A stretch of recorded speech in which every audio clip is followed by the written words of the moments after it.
As they say, the balder you are, the eviler you are. No one said that, just me.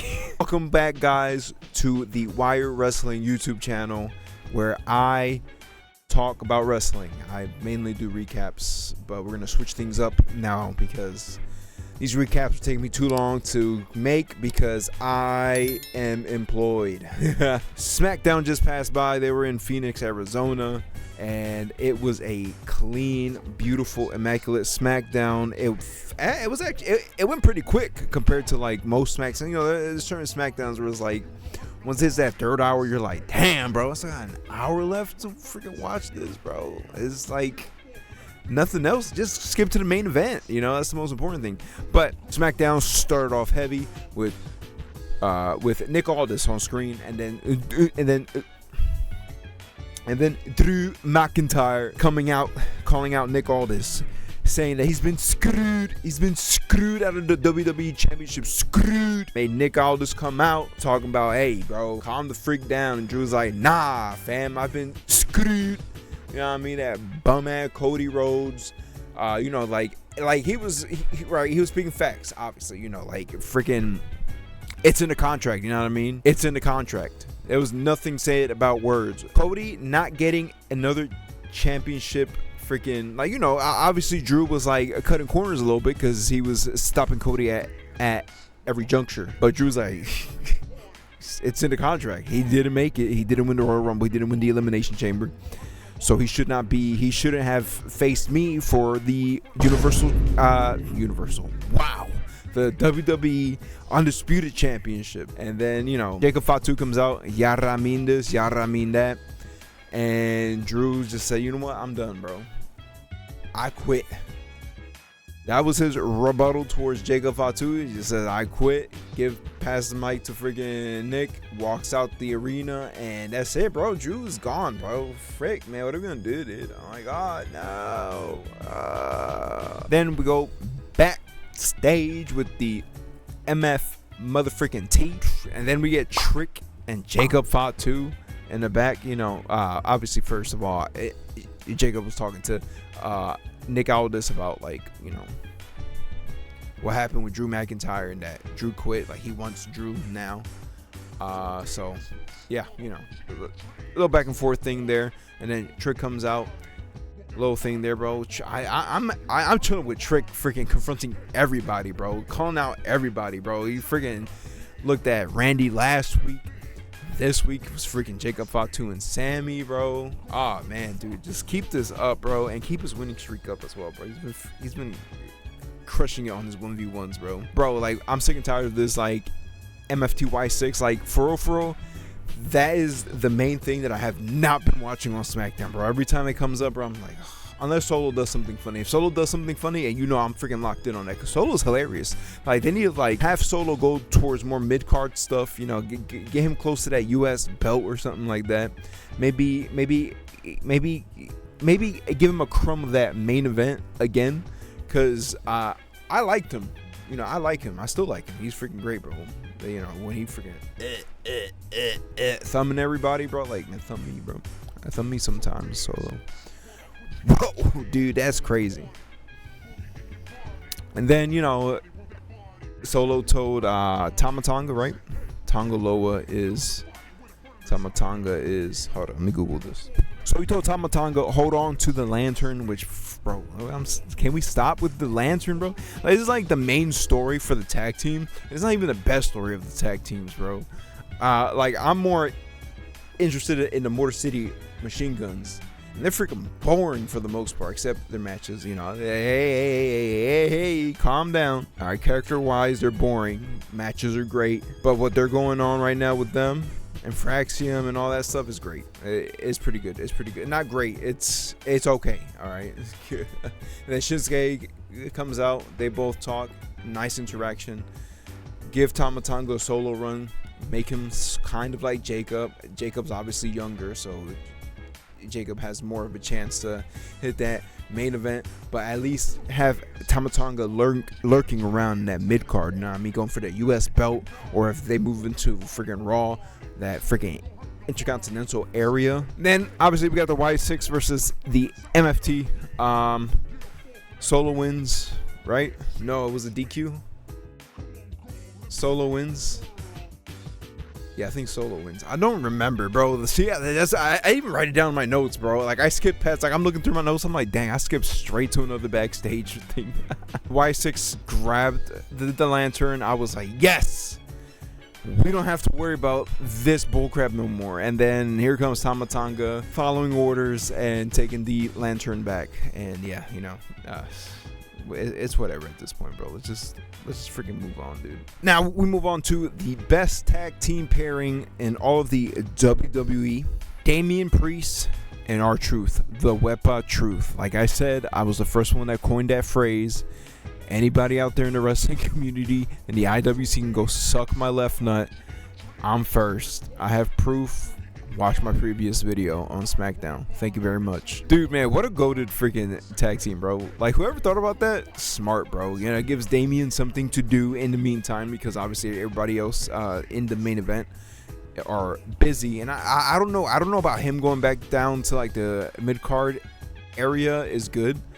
I just, weirdly enough, I don't see him as a mid-card anymore. I see him just straight main event, but not ultra main event, like going for title every freaking time. No, but like having main event like one-on-ones. That's what I see him as. But you know, seeing him in the tag team is actually pretty cool, especially with R-Truth, who's freaking great.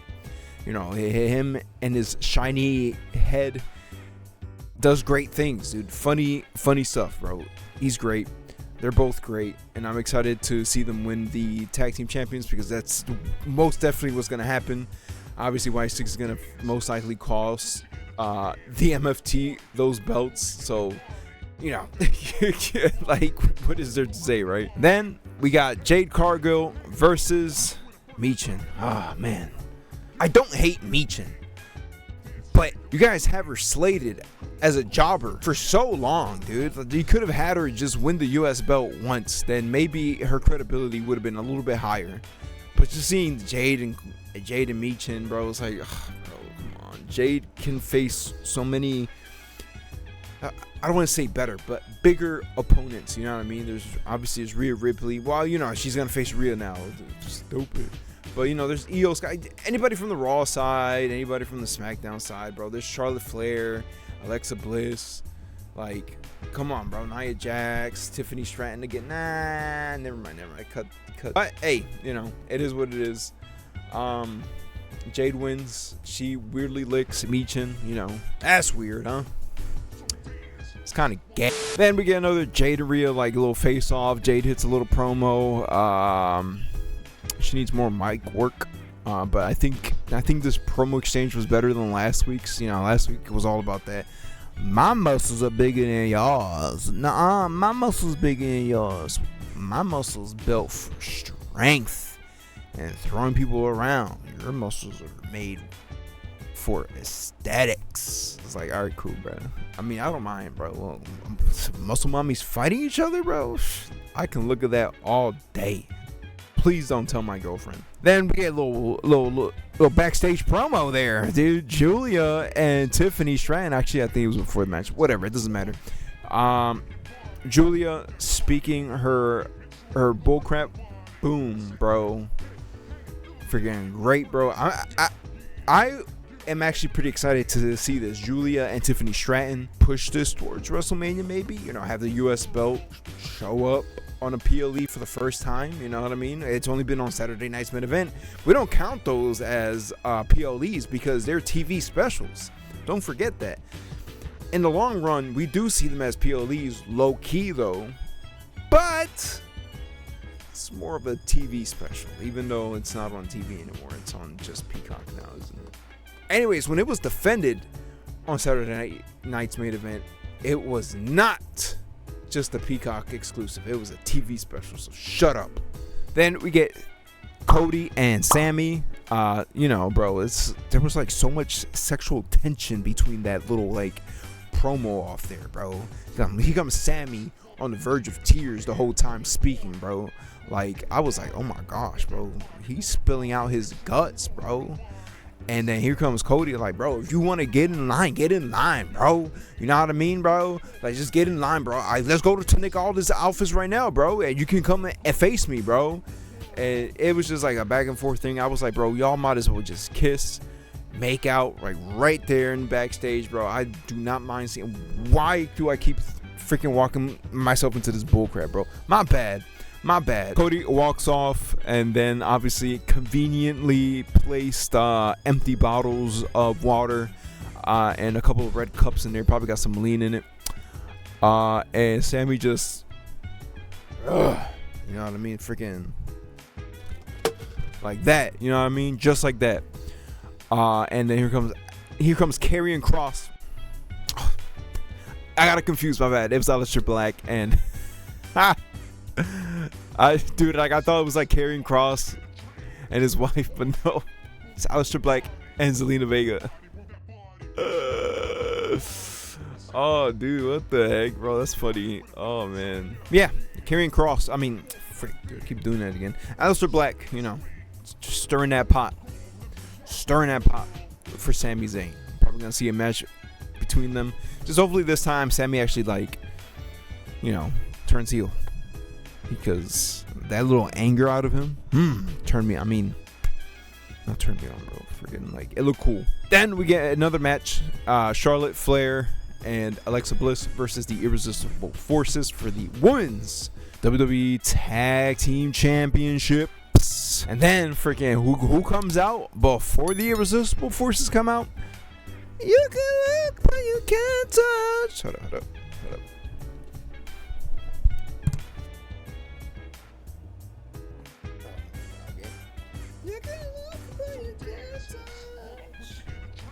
If you want more, sub to my blue website. What?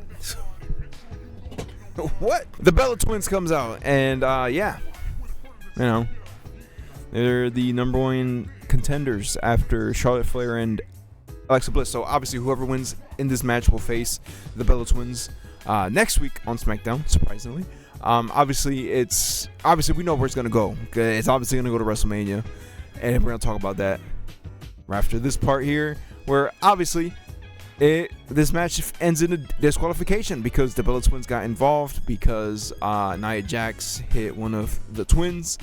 And yeah, obviously we're going to see this most likely end up at WrestleMania. Triple threat match: Charlotte Flair, Alexa Bliss, the Bella Twins, and the Irresistible Forces, which is pretty heated right there. That actually sounds pretty good. I hope it's like a tornado tag of some sort, or, well, a triple threat tag team is actually pretty good. It's pretty fun to see, so I don't mind that either.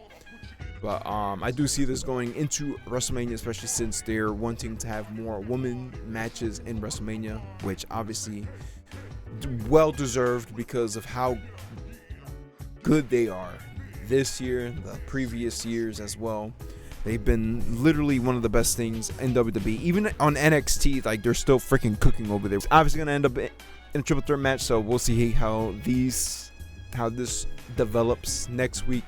Obviously, it's going to be the Bella Twins versus the Irresistible Forces. Obviously, we're probably going to see Charlotte Flair and Alexa Bliss join ringside, and then more shenanigans happen, and then this will lead to WrestleMania, which is in about a month. Like, we're the 16th, the 17th, the 14th. I am super off. The 16th is Monday Night Raw. You idiot. After this, we get another match: the Wepa Truth versus Los Garzas. Yes, fun match, bro. There's not really much to say. The Wepa Truth won, but real quick, R-Truth came out with a freaking clean ass head scissors, bro. Yo, dude, he can still move for his old age, bro. He looking like Rey Mysterio, because Rey, obviously, I think they're about the same age, and they both move.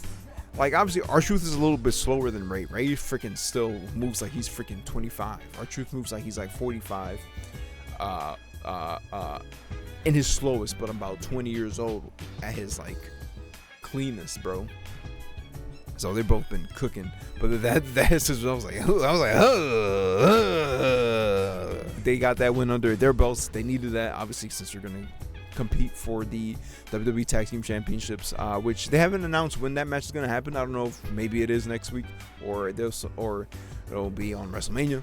I don't know. Who knows? We still don't know what matches they're going to have at WrestleMania, which I should literally make a video before they start announcing more matches about what possibly is going to be on the WrestleMania card. And then obviously we got Miz and Danhausen, another great backstage segment. Danhausen is always crushing it, dude. It's so good to see how much of a top merch seller he is, bro, and how freaking just how charismatic he is, bro. He's so good, bro. Obviously I haven't seen him before this. I know he was in AEW and he was also barely shown there. But he's great, bro. He's great. His comedic time is basically on par with R-Truth. I feel like he's a little bit more witty with his jokes because obviously R-Truth plays more of that clueless person. And Danhausen's similar, but he has the smarts. But anyways, he curses The Miz because The Miz is being dumb. Stop. He's going to keep cursing you, and it's going to be hilarious. But I'm starting to see something form here, which we'll talk about after the Miz TV segment that's going to happen next. He gets cursed, and then obviously commercial break, as always. And then here comes The Miz for the Miz TV with Jelly Roll. Yes, Jelly Roll, Jelly Roll.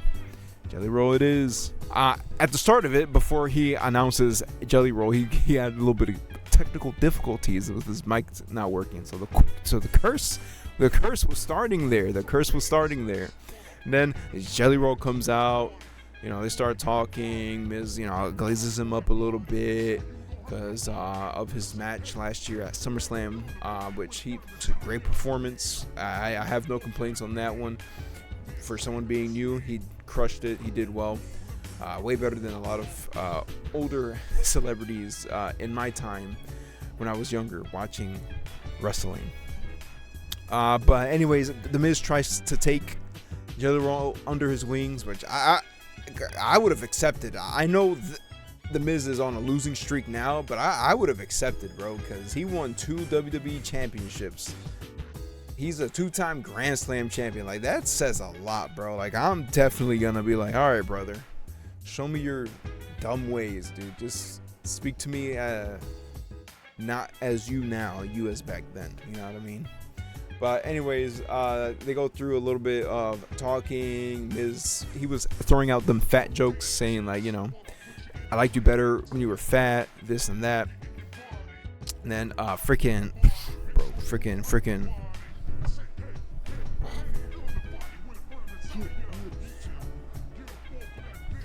Hold up, wait. I gotta do a thing. I hate this. Yeah. Kit Wilson comes out. Kit calls him toxic, and Jelly Roll gets pushed. He was gonna go in for a punch. While obviously Kit was being held back by The Miz because The Miz didn't want this to happen. It's his show. And then Jelly Roll freaking knocks The Miz out, and that's it for that segment. Passes over to Carmelo Hayes and Ilya Dragunov, bro. Just fight already, bro. It's more sexual tension, same as Sammy and Cody, bro. Just fight, bro. Come on. We haven't had a freaking open challenge in a couple weeks, it feels like, at this point, bro. Actually, no, we had one last week. Hold up. Wait, he faced Dr. Wagner Jr. Anyways, I still don't know where this is going to end up going. It might be a rematch, and then Ilya retains his belt. I feel like we haven't seen Ilya Dragunov wrestled in a couple weeks, but also I've been slacking on SmackDown until recently, until I started this YouTube channel. But hey, the US belt still going fairly strong, so I can't really complain too much about it. So yeah. Then we got Tiffany Stratton, bro. She comes out, little backstage, little promo thing, calling out Julia, and then Chelsea Green comes out of nowhere. Tiffy rolls her out the way. Bro, that was great, bro. Chelsea, also a great comedic. Bro, we got R-Truth, Chelsea Green, and Danhausen in one show, bro. This SmackDown is so goated, bro. We're missing the GOAT, though. Obafemi. Where the freak are you at, dude? Anyways, it's Tiffany versus Kiana James, one of the GOATs of 2026 so far. We're still, and we're nearing that middle point, and she's looking very strong. I'm proud of Kiana James. You know, I started watching NXT. This is about the time where she was leaving, so she wasn't really on TV much there. So yeah. But anyways, solid match with Kiana James and Tiffany Stratton. You know, a lot of shenanigans going on. Chelsea Green comes out and she tries to mess things up. Anyways, the ending sequence is Kiana James going for a kick while Julia's trying to hold Tiffany. Tiffany gets out the way, Julia gets kicked, and then Tiffany hits her little moves, the moonsault, 1, 2, 3, and that's it. Tiffany wins. But hey, WrestleMania, Julia versus Tiffany versus Kiana James. Get Kiana James on the WrestleMania card, bro. She 100% deserves it, bro. And it's going to be a great match. I know for a fact the three of them are going to crush it. And, you know, like they said, more women's matches. Might as well get all the women's belts on the card, dude. You can sacrifice a couple of the men's belts, primarily the World Tag Team Champions, or I don't even know at this point, bro. I don't even know, dude. I don't even know. Then we get a little Sammy and Trick Williams thing, bro. More sexual tension, bro. Sammy was just horny the whole time, bro. I don't freaking know, bro. If bro's also on his freaking period or something, bro. He's just mad the whole time, bro. Like, calm the freak down, dude. Like, you mad because he's black or something, bro? No, let me stop. Let me not put that out there, dude. Some people are gonna be like, yeah, actually, that's what it looks like to me. Actually, I rewatched it 3 times, and it's fairly racist. So, like, no, it's not, bro. Shut the freak up, bro. And then we get Trick versus Jacob Fatu, bro. Nice little match there. Actually, it's a pretty enjoyable match. You know, like Trick was hitting his moves, Jacob was hitting his moves. Then we end up getting some shenanigans. You know, we gotta protect at least freaking Jacob Fatu. You know, we can't have him lose clean yet. So, you know, Drew comes out, hits Jacob Fatu, throws him into the pole, throws him back into the ring, and then Trick freaking 1, 2, 3, bro. Trick catches. I wasn't expecting Trick to win, and then, you know, I forgot about Drew. If I would have been like, oh yeah, I forgot about Drew, man. Drew obviously is gonna cost this match. Drew costed this match, and he claymores Jacob Fatu, and yeah, dude, freaking hits. Drew's back, dude. That's crazy, bro. He freaking left and returned in one show. That's crazy, dude. Anyways, next week we're gonna get a little Drew McIntyre versus Jacob Fatu, which is gonna be fun. And then we go into the ending segment, the contract signing. And wow, dude. First of all, you know, it's Cody gets a passionate promo towards Randy Orton. It's freaking passionate, glazing him up, bro. He might as well freaking pull down Randy's pants and start freaking going ham, because, like, Jesus Christ, bro, calm the freak down. We get it. But, you know, talking about, like, in 2007 when he started, his first match was against Randy Orton, which is crazy. You know, that was near that 09 Randy. Speaking of 09 Randy looking a little bald. Looking very bald, to be precise. Cody signs a little contract. Then, you know, Randy was about to sign it. Then he gets up, talks a little bit. You know, it's like, you know, this feels like off. It was supposed to be Drew. It wasn't supposed to be you here. And then Cody's like, bro, don't even worry about it, bro. Once that bell rings, bro, I know the voices. I know you're starting to hear the voices, bro. And when the bell rings, bro, you can do whatever you want, bro. It's like, but like right now, bro, even when the bell and even when the ending bell ends at WrestleMania, bro, I still love you, bro. Like, oh man, I'm like, bro, might as well kiss right now in front of me, bro. Make out right there in the middle of the ring, bro. Y'all got the table right there. Just get on top of it or do something, bro. Give me that rated R superstar stuff, bro. I saw that live, bro. Oh man, what the freak was WWE thinking back then, bro? Just crazy, dude. Anyways, then, you know, Randy's like, right, bro. He signs that contract. As soon as he signs that contract, bro, I was transported back to 2009, dude. Man, how old was I in 09? Hold up, let me do the math. 2006, I was 10 years old. I was 13, bro, or turning 13 that year. And bro, man, 09 Randy, bro, the brother's still scary in his 40s, dude. He's even bigger now, so like, yeah, you know, that makes sense about that, bro. He freaking destroys Cody. Cody with the steel steps, bust Cody open, bro. I'm trying to bust in Cody. I mean, Cody's busted open, bro. Randy freaking keeps on hitting him, bam, boom, keep, bam, boom, bro. Nick Aldis comes out. Randy freaking pushes, bro. Bro, man, let's get Nick Aldis in the ring, bro. Randy just keeps pounding on freaking Cody, like straight back shots. I mean, straight headshots. I mean, straight. He was getting him the throat. He was working inside of. He was on top of. He was just on Cody. Cody was getting destroyed. Y'all know what I mean. And Jelly Roll tried to stop Randy. Randy pushes Jelly Roll. Freaking crazy, bro. Why you gotta push bro like that, dude? And right, Randy like sets up this the bottom of the steps on the table, puts Cody on it, and you know, after he noticed what he was doing, like he looked at Cody, then he looked at Jelly Roll like, damn, I push homeboy on the floor like that, bro. He looked at his hands, bro. He's like, bro, what the freak I'm doing, bro? Randy, shut up, bro. Listen to those voices, bro. Keep doing what the freak you was doing, bro. I was freaking hyped, dude. And you know, I was expecting the crowd to like continue to stay hyped because you know there's a slight Cody fatigue, primarily online because last week it was a pop when Cody won. I guess I would say like the slight minority is a little bit more than the minority. I'm fine with Cody. I just felt like it was too quick. They could have maybe given Drew the belt at Wrestlepalooza or something like that. Randy leaves. Psych, he comes all the way the freak back around. He freaking has a steel chair and wakata in the freaking head of Cody while he was in the steps. And he freaking goes into the ring, bro, and this fire ass pose, which is probably gonna be the thumbnail of the video, dude. He looks so sick, bro. Like the freaking just straight anger, bro. Straight 2009 bald-headed Randy Orton, bro. Oh, bro. Ooh.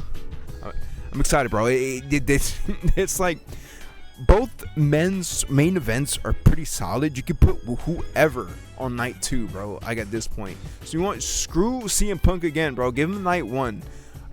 Even though it's Roman Reigns, bro. I'm slightly more hyped now about the freaking Randy. Well, obviously it just happened because the Roman and CM Punk thing has actually been freaking solid as well, bro. So it's kind of hard to put like who's gonna be the first night and the second night main event. So we'll see. I'll probably talk about that in a different video. We shall see. Another match that I think might happen as well was obviously I skipped past it. A Jelly Roll and partner versus Miz and Kit Wilson. Kit Wilson's gonna confront Jelly Roll next week, so Santi, you better get that oil ready, brother. I'm trying to see your body freaking soaked in that oil, daddy. I mean, I don't even know, bro, and I'm just talking crazy out of my freaking mouth, bro. My bad. I should finish this video because I'm done. I'll see you guys for Monday Night Raw. Sorry about these late video uploads. You know, go watch that Raw one. Post these as fast as possible. That's why I'm trying to like shorten my notes and just go through things quickly so that my editing does not take long. You know, I work 40 hours a week. I'm full-time. I'm employed. Help me become unemployed by hitting that subscribe button, like and comment and share with your friends. Please, por favor. I beg of you, get me out of freaking get me out of the trenches, brother. Poor favor. All right, guys, have a good one, and God bless.